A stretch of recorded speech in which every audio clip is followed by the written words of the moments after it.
उद्धव ठाकरे ने महायुति पर मुंबई को बेचने का आरोप लगाया है। उन्होंने कहा कि अडानी को पूरा मुंबई बेचा जा रहा है, वो भी मुफ्त में। पूरा मुंबई का प्रोजेक्ट सिर्फ अडानी को दिया जा रहा है।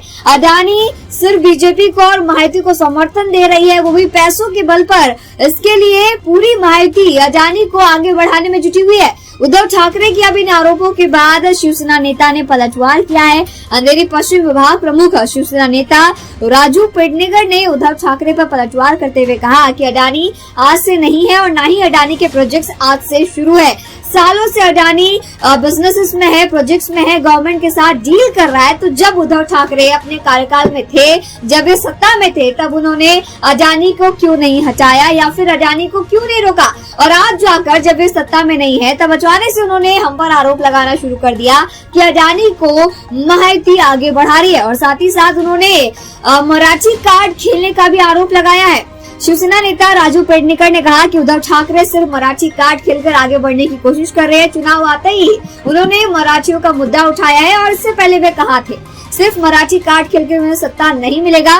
इस समय भाषा विवाद काफी महायुति का ही भगवा फड़केगा, महायुति का महापौर बैठेगा। 25 साल तक तो इन्हीं के हाथ में थी, क्यों नहीं अडानी को उन्होंने बाजू में किया? आज की तारीख में जितने भी कॉन्ट्रैक्टर बीएमसी में है, कौन है, किसने बिठाए?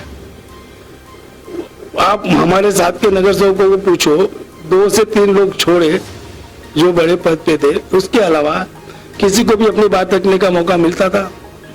किसी को कोई चीज गलत होती तो उंगली उठाने के लिए आप उसके खिलाफ आवाज उठाने का मौका मिलता था? तो ये सब जो है ना, ये सब बातें हैं। और बातों का क्या है? एक ये कि शिंदे साहब जो काम कर रहे हैं महाराष्ट्र में, शिंदे साहब ये महाराष्ट्र का भूषण है, गर्व है, और उनके नेतृत्व में ही महायुति का महापौर बैठेगा।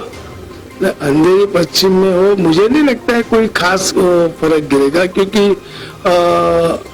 आज तक मराठी आदमी का कार्ड खेल के ही सत्ता में आने का प्रयास हुआ।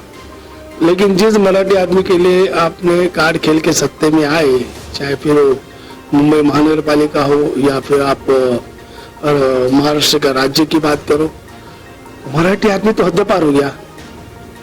आज मेरे योगेश्वरी में कितने मराठी लोग जा रहे थे, जब हम यहाँ पे शिवसेना का काम किया तो वहां पे रुके, लेकिन आपके हाथ में सत्ता थी, आपने लोगों को जाने से क्यों नहीं रोका? आज कितने टावर जो बने, इसमें कितने मराठी आदमी है टाउन में? तो मराठी आदमी को रोकने का काम अगर कोई कर सकता है तो महायुति कर सकती है। आज शिंदे साहब ने ऐलान किया कि हम जितने भी मराठी भाई हमारे जो बाहर गए उनके लिए घरों की सुविधा बहाल करेंगे और उनको फिर से मुंबई में लाके बसाएंगे। आप जो बचे हैं उनको तो बचाने की बात तो हम कर ही रहे, मतलब आज जो बचे, लेकिन जो गए उनको भी दोबारा वापस मराठी भाई बहन जो भी हमारे परिवार गए हैं, कुछ कारण की वजह से गए होंगे, जो भी होगा, तो उनको क्योंकि यहाँ पे उस तरह की सुविधा उनको वो नजरअंदाज किया गया। केवल वोट के लिए मराठी आदमी का वापर होता है और एक बार चुन के आने के बाद कोई मराठी आदमी, अगर मराठी की बात करते हो तो फिर वर्षा विधानसभा में जब आपने चुनाव को टिकट दिया चुनाव में, तो आपको एक भी मराठी आदमी नहीं दिखा। वर्षा विधानसभा में जब भी आपने मौका दिया तो गैर मराठी को दिया, क्यों नहीं मराठी आदमी को दिया? तो ये सारी बातें हैं जो लोगों को समझ में आ रही है। इसमें मुझे नहीं लगता है कि क्या कुछ भी हो, एक हो अलग हो, लोग समझदार हो चुके हैं।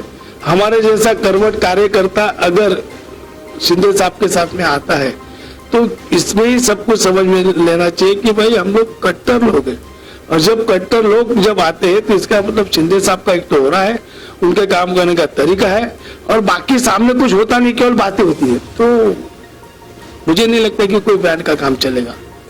देखो ऐसा है कि मुंबई और महाराष्ट्र तो अल्टीमेटली मराठी, ये जो भाषा रचना हुई, प्रांत वाइज रचना हुई, तो महाराष्ट्र में मराठी, गुजरात में गुजराती, यूपी में उत्तर भाषी, तमिलनाडु में तमिली, कर्नाटक में कन्नड़, ये सारे जो राज्य की घटना हुई वो भाषा वाइज हुई अपने संविधान के तहत। तो अल्टीमेटली ये कोई सवाल तो है नहीं कि महाराष्ट्र मुंबई में तो मराठी चलेगा, मराठी भाषा ही चलेगी, लेकिन उसके साथ में मराठी भाई लोग भी हमारे जो है ना, या और भी जो आए यहाँ पे रहने के लिए, हम लोग सब मिलजुल के एक बन करके रह करके काम किया आज तक। अभी मेरे साथ में भी यहाँ पे जुड़े सब जाति धर्म के लोग हैं। बाला साहब ने हमको जाति धर्म मजहब नहीं सिखाया, हमको सिखाया राष्ट्र प्रेम, देश प्रेम, राष्ट्रभक्ति। और जो भी भाषा वाले देश के ऊपर प्रेम करते हैं, राज्य के ऊपर प्रेम करते हैं, मुंबई के ऊपर प्रेम करते हैं, वो हमारे मराठी है, उनको हम मराठी मानते हैं, क्योंकि वो देश और महाराष्ट्र मुंबई को चाहते हैं। तो भाषा तो केवल विचारों का आदान प्रदान करने का साधन है, लेकिन जाके स्थानिक भाषा उसको महत्व ये 100% दिया जाए।